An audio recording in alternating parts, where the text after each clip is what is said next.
Next है wild life distribution. जैसा कि बेटा अभी हमने पहले पढ़ा कि वाइल्ड लाइफ में नॉर्मली कौन कौन इंक्लूड होता है, प्लांट और एनिमल किंगडम्स, ठीक है, जो विच लीव्स इन नेचुरल हैबिटेट, जो कि अपने नेचुरल हैबिटेट में रहते हैं, ठीक है, यानी सभी प्लांट्स एनिमल्स सभी इंक्लूड्स होते हैं इसमें। In a biosphere all organism are interdependent, और बायोस्फीयर में जितने भी ऑर्गेनिज्म होते हैं सब एक दूसरे के ऊपर इंटरडिपेंडेंट होते हैं, ठीक है। They are an important part of the ecosystem, वो हमारे इकोसिस्टम का बहुत ही इंपॉर्टेंट पार्ट होते हैं। We do not have exact idea as to how many types of animal, insect, reptiles and fishes are on the earth। हमें ऐसा कोई बिल्कुल एग्जैक्ट आइडिया नहीं है कि हमारे अर्थ पर कितने तरह के एनिमल्स मिलते हैं, कितने प्लांट्स मिलते हैं, कितने इंसेक्ट्स मिलते हैं, ठीक है, कितने टाइप्स की फिशेस और रेप्टाइल्स होते हैं।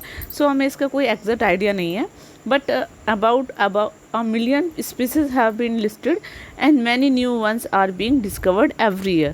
मतलब मिलियंस स्पीसीज तो हम लोगों ने उनको लिस्टेड कर लिया है, यानी हम लोगों को पता चल चुके हैं, बट हर साल जो है हम बहुत सारे जो स्पीसीज हैं उनको हम डिस्कवर कर लेते हैं, ठीक है। Each part of earth has its own group of animals. हमारे अर्थ पर अर्थ का जो हर एक पार्ट है उस पर अपने अलग अलग तरह के एनिमल्स का ग्रुप है। Some of them are found in other part, और कुछ दूसरे तरह के दूसरे पार्ट्स पर भी मिल जाते हैं। And few are distinct and that region only, कुछ उसी रीजन पर हैं, जैसे कि कंगारू जो है सिर्फ ऑस्ट्रेलिया में ही मिलता है, वो हमें और कहीं नहीं मिलता। Llamas in Andes, penguin in polar region. तो ये ऐसे स्पीसीज़ है जो हमें अपने स्पेसिफिक एरियाज़ में ही मिलते हैं, बाकी हमें पूरे एरिया और भी वर्ल्ड के किसी और एरिया में नहीं मिलते हैं। The natural habitat provided facilities for growth, development, reproduction, shelter, food etcetera. जो नेचुरल हैबिटेट होता है वो किस तरह की फैसिलिटी प्रोवाइड करवाता है, जैसे कि डेवलपमेंट होने के लिए, ठीक है, उनको विकसित होने के लिए, रिप्रोडक्शन के लिए, शेल्टर उनको रहने के लिए, खाने के लिए, इस तरह की फैसिलिटीज़ प्रोवाइड करवाई जाती है। The greatest variety of wild animal is found in the equatorial forest. और एनिमल्स की जो बहुत ग्रेटेस्ट वेराइटी है वो हमें कहाँ पर देखने को मिलती है, इक्वेटर रीजन में देखने को मिलती है, यानी जो हमारा इक्वेटर के पास वाला जो एरिया है वहाँ पर हमें देखने को मिलती है। such as the varied wildlife in different continent is briefly given as under, और बहुत सारे नीचे एरियाज़ में जो है वहाँ पर अलग अलग तरह के वाइल्ड लाइफ के बारे में आपको बताया हुआ है। चलिए अब हम उनके बारे में पढ़ते हैं, ठीक है। Wild life in Africa. Africa में हमें किस किस तरह की वाइल्ड लाइफ देखने को मिलती है, जैसे कि Africa is gifted by nature with a large variety wild life which include elephant, hippos, rhinos, panthers, crocodiles, gorilla, apps, chimpanzee. Wild life जो अफ्रीका है वहाँ पर ये नेचर का गिफ्ट है कि वहाँ पे बहुत सारी अलग अलग वैरायटी देखने को मिलती है, जैसे कि एलिफेंट की, हिप्पोज की, राइनोस की, पैंथर्स की, क्रोकोडाइल, गोरिल्ला, एप्स, चिंपैंजी, इन सब की अलग अलग वैरायटी मिलती है, ठीक है। ग्रास ईटिंग एनिमल्स भी हमें वहाँ देखने को मिलते हैं, जैसे कि डियर, जिराफ, जबरा, स्ट्रैग, एलिफेंट और फाउंड इन द सावनास ग्रासलैंड। और फेल्स ईटिंग एनिमल्स भी जो मांस खाते हैं वो भी हमें वहाँ पर मिल जाते हैं, जैसे कि lion, tiger, leopard etcetera are found in the large number. बहुत सारे नंबर्स में मिलते हैं हमें। Camel and ostrich are found in desert. Camel और ऑस्ट्रिच हमें कहाँ देखने को मिलते हैं, वो डेजर्ट एरिया में देखने को मिलते हैं। Many national park and wildlife sanctuaries have been developed in Africa to provide natural habitat to the animal।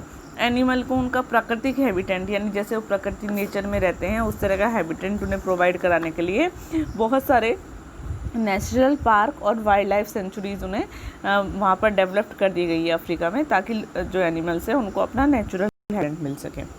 Next है wild life in Asia. Asia में wild life. Asia is known as for a large variety of wildlife which include tiger, elephant, rhinos, monkey, leopard, pandas, lion, sloths, herons, foxes etc। Asia में हमें बहुत सारी तरह की wild life देखने को मिलती है, जिसमें कि जैसे tiger, elephant, rhinos, monkey, panda, lion, sloths, herons, foxes animals include है। कुछ अलग वैरायटी ऑफ द जो इनके पास फर होता है ना, ठीक है, वो ऐसे फर वाले बियर हमें यहाँ देखने को मिलते हैं, ठीक है। फर बियरिंग एनिमल्स यानी जिनके पास फर होता है, जैसे कि lynx, mink, stable, musk deer, polar bear etcetera are found in the Arctic region. यानी जो हमारे आर्कटिक रीजन है उस एरिया में हमें ऐसे एनिमल भी देखने को मिलते हैं जिनके पास फर होता है, ठीक है, यानी बाल वाले जो एनिमल्स होते हैं। Leopard and Panda wild life in Australia. Leopard और पांडा हमें कहाँ मिलते हैं? ऑस्ट्रेलिया में मिलते हैं। और ऑस्ट्रेलिया अपने यूनिक एनिमल्स के लिए जाना जाता है, जैसे कि वहाँ पे कंगारू, कोयला, मार्सुपल्स, इस तरह के एनिमल्स मिलते हैं। They have a pouch near their stomach which he use carrying the babies. वो किस लिए जाने जाते हैं? क्योंकि उनके ना स्टोमच के पास एक पाउच बना होता है, ठीक है, यानी एक पॉकेट टाइप बनी होती है जिसमें कि वो अपने बेबी को कैरी करते हैं। आप सब बच्चों ने बेटा कंगारू तो देखा होगा ना, कंगारू के पास कैसे होता है, उसके स्टोमच के पास एक पाउच पॉकेट सी बनी होती है जहाँ पर वो अपने बेबीज़ को कैरी करते हैं। अदर प्रोमिनेंट वंस इंक्लूड लेरे बर्ड, फ्लाइटलेस ईमू, कोकाबूरा, प्लेटपस। इसके अलावा हमें वहाँ पर लेरे बर्ड, फ्लाइटलेस ईमू और कोकाबूरा, प्लेटपस एनिमल्स भी देखने को मिलते हैं। Man has been hunting and killing these animal for food, fur, hides etcetera. जो मैन होता है वो इन एनिमल्स का शिकार भी करता है क्योंकि उसे वो खाने के लिए या उनके फर के लिए यूज़ करता है। नेक्स्ट है wild life in Europe. Europe में wild life. Europe is not rich in wild life. Europe में हमें बहुत ज़्यादा वाइल्ड लाइफ देखने को नहीं मिलती। Most of the forest have been cleared to provide land for the settlement, industries and agriculture. क्योंकि ज़्यादातर जो लैंड है उनको फॉरेस्ट जो है उनको साफ़ कर दिया गया है ताकि लोगों को रहने के लिए, इंडस्ट्रीज़ बनाने के लिए और एग्रीकल्चर के लिए लैंड मिल सके। लेकिन फिर भी वहाँ पर हमें कुछ एनिमल्स मिलते हैं जैसे कि wild boars, antelopes, polar bear, partridge, cuckoos, skylark, इस तरह के एनिमल्स हमें वहाँ पर देखने को मिलते हैं। There are many farms in Europe which where fur-bearing animals are reared such as mink, stables, ermines। वहाँ पर कुछ ऐसी फार्म्स भी हैं यूरोप में जहाँ पर सिर्फ उन एनिमल्स को पाला जाता है जिनके फर होते हैं, ठीक है। ऐसे कौन से एनिमल्स हैं? मिंक्स हैं, सेबलस है, ठीक है, एरमाइंस हैं। इस तरह के एनिमल्स के पास फर होती हैं और इन फर वाले एनिमल्स को वो वहाँ पर पालते हैं। Wild life in North America. North America की wild life. North America has a very large variety of wild life even today. North America में आज भी बहुत अलग अलग तरह की वैरायटी देखने को मिलती है, ठीक है। Northern part where the climate is very cold. वहाँ का नॉर्दर्न पार्ट जो कि बहुत ज़्यादा कोल्ड है, वहाँ पर मोस्टली फर वाले एनिमल्स देखने को मिलते हैं जैसे कि reindeer, arctic fox, polar bear, blue fox, musk deer, ठीक है। इस तरह के एनिमल्स वहाँ देखने को मिलते हैं जिनके पास फर होती हैं। Hedgehogs, beavers, bison, elk, tapir, crocodile, puma, moose, mountain goat are found in other part of the continent. Continent के दूसरे पार्ट में भी मिलते हैं हमें ये वाले एनिमल्स। नेक्स्ट है wild life in South America. South America की wild life. South America has a large variety of wild life. South America में बहुत सारी अलग अलग तरह की वैरायटी होती है वाइल्ड लाइफ की, स्पेशली वहाँ पर जो अमेजोन बेसिन वाला एरिया है, ठीक है। Some of the distinct animal include ant eaters, rhea a flightless bird like emu of Australia. Rhea क्या होता है? एक फ्लाइटलेस बर्ड है, जैसे ईमू होती है ऐसी ऑस्ट्रेलिया में मिलती हैं। कॉन्डोर एक बहुत बड़ी सी बर्ड होती है, prey in the world of the और armadillos, anacondas in marsh land, llamas in Andes mountain, puma, alligators and jaguars animals of prey. It has a large variety of bird and reptiles. यहाँ पर बहुत सारी अलग अलग तरह की variety मिलती है हमें बर्ड्स की और रेप्टाइल्स की। नेक्स्ट है advantages of wild life. Wild life के क्या क्या एडवांटेजेस है?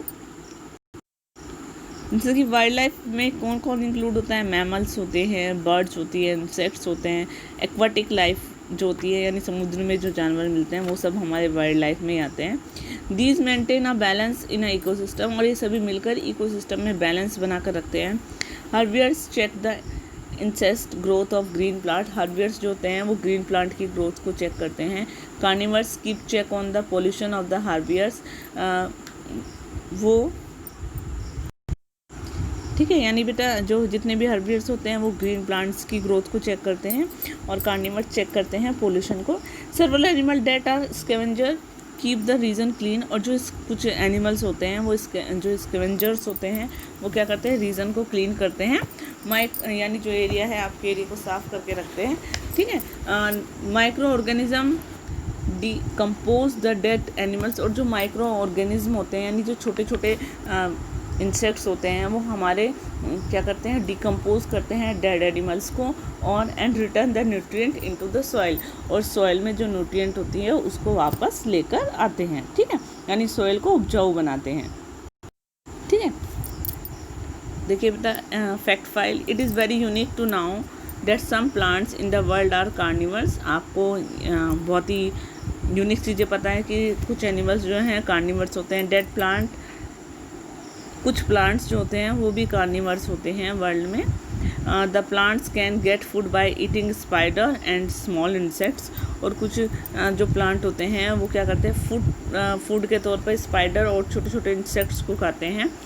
Best example of carnivores plant is Venus fly trap, और कार्निवर्स प्लांट का जो एग्जाम्पल है वो कौन सा है, वीनस फ्लाई ट्रैप। ये एक प्लांट का नाम है जो कि अपने अंदर कैप्चर कर लेता है छोटे छोटे इंसेक्ट्स को। ठीक है, नेक्स्ट है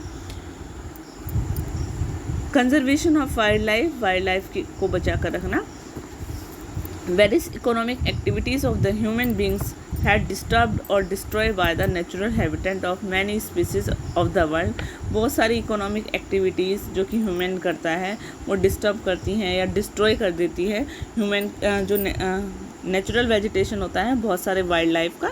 ठीक है, discrimination, hunting of animal, birds, reptiles for food, furs, feather and skill has lead to extinction of several species. यानी जैसे कुछ जानवरों का शिकार करते हैं या कुछ को खाने के लिए मार देते हैं, ठीक है, या किसी बहुत सारे जानवरों को उनके फर के लिए, फेदर्स के लिए, स्किन के लिए मार देते हैं, तो ये बहुत ही गलत है और इसकी वजह से कुछ एनिमल्स की जो स्पीसीज़ है वो बिल्कुल ख़त्म होने वाली है। ठीक है, यानी उनकी वो एनिमल्स बिल्कुल विलुप्त होने वाले हैं।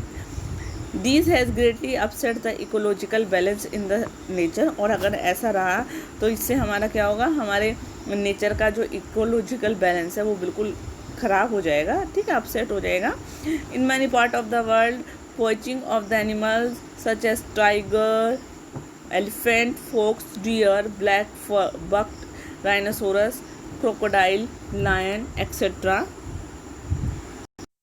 जैसे हमारे वर्ल्ड के बहुत सारे पार्ट हैं, वहाँ पर कुछ एनिमल्स जैसे कि tiger, lion, fox, deer, black buck, rhinoceros, इनकी पॉचिंग की जाती है, यानी जानवरों को, यानी उन एनिमल्स की जो है पॉचिंग, मतलब बेटा क्या होता है कि उनको ज़बरदस्ती उनको मार दिया, शिकार कर दिया जाता है। ठीक है, यानी इलीगल तौर पर। ठीक है, तो उसको पॉचिंग कहते हैं, उनका पॉचिंग की जाती है, जिस वजह से बहुत सारे एनिमल्स ऐसे हो गए हैं जो कि बिल्कुल डेक्लाइन होने लगा उनका। ठीक है, sharp decline in the total number of such animal, यानी जितने एनिमल्स होते हैं उसके हम देख सकते हैं कि वो सारे एनिमल्स बिल्कुल ही विलुप्त हो गए हैं, ख़त्म होने वाले हैं। We must make people realize and create awareness that conservation of wildlife is important for the future for or our country in the world. हमें लोगों को इस चीज़ का रियलाइज़ करवाना चाहिए, ये उन्हें एहसास दिलवाना चाहिए या उनके अंदर ये जागरूकता लानी चाहिए कि उन्हें इस चीज़ के बारे में बताया जाए कि वाइल्ड लाइफ की कंजर्वेशन क्यों ज़रूरी है। ठीक है, फ्यूचर, हमारी कंट्री के फ्यूचर के लिए, पूरे वर्ल्ड के लिए क्यों ज़रूरी है। The school children should be encourage to participate in various conservation programme, और स्कूल के बच्चों को जो वाइल्ड लाइफ को बचाने के लिए जो प्रोग्राम्स चलाए जाते हैं उनमें पार्टिसिपेट करना चाहिए। इन द लास्ट 100 ईयर, पिछले 100 सालों से human beings have become conscious of the plight of wild life. कुछ 100 सालों से ह्यूमन जो है बहुत ज़्यादा कॉन्शियस हो गया है। ठीक है, वाइल्ड लाइफ के लिए, प्लाइट्स ऑफ वाइल्ड लाइफ, यानी जो मनुष्य की दुर्दशा हो रही है, ठीक है, उसके लिए बहुत ज़्यादा कॉन्शियस हो गया है। Many countries in the world have made plan and establish biosphere reserves. बहुत सारी कंट्रीज़ जो हैं पूरे वर्ल्ड में वो बहुत प्लान्स बना रही हैं, ठीक है, और बायोस्फीयर रिजर्व्स को इस्टेब्लिश कर रही है और बहुत सारे national park, wild life centuries बना रही है ताकि इन जो वाइल्ड लाइफ है इनको प्रोटेक्ट किया जा सके, but also the maintain the entire ecosystem, और इससे क्या है इकोसिस्टम को भी मेंटेन कर सकें, ठीक है। जैसे कि हर साल October, second week of the October is a animal week, जो सेकेंड ईयर हमारा सेकेंड वीक होता है अक्टूबर का, उसको एनिमल वीक के नाम से जानते हैं, ठीक है। Many countries have also pass law in favour of protecting the wild life and natural vegetation, और बहुत सारी कंट्रीज़ हैं उन्होंने बहुत सारे लॉ को पास किया है वाइल्ड लाइफ और नेचुरल वेजिटेशन को बचाने के लिए। Hunting for pleasure is band, और हंटिंग को जो है बिल्कुल ही बैन कर दिया गया है। नेक्स्ट है CITES, सिटीज़ यानी the Convention of International Trade in Endangered Species of the wild flora and fauna is also helping in work through international agreement between the countries। जो हमारा ये सिटीज़ है ये हेल्प करता है फ्लोरा और फोना को बचाने में, ठीक है। कैसे कि वो इंटरनेशनल एग्रीमेंट करता है कंट्रीज़ के बीच में। They say that the conservation of wild life and forest have to go together, और ये कहते हैं कि कंजर्वेशन, वाइल्ड लाइफ और फॉरेस्ट उन दोनों को एक साथ ही रहना चाहिए। And as the existence of animal depend largely on the forest, और कितने एनिमल रह सकते हैं ये किसके ऊपर डिपेंड करता है कि फॉरेस्ट कितना बड़ा है। सर्वल स्पीसीज जैसे कि कुछ स्पीसीज जैसे डॉल्फिन, कैक्टी, कोरल्स और orchids and aloes have been saved from existence due to effort of cities। जो सिट्स हैं इसके एफर्ट से बहुत सारे एनिमल्स को की स्पीसीज़ को बचाया जा चुका है, जैसे कि डॉल्फिन को, कैक्टी को, कोरल्स को, ऑर्चिड्स को एंड इस तरह के एलोस को, इस तरह के एनिमल्स को इनको जो है बचाने का काम चल रहा है, मतलब इनको ये बचा रहे हैं, ठीक है।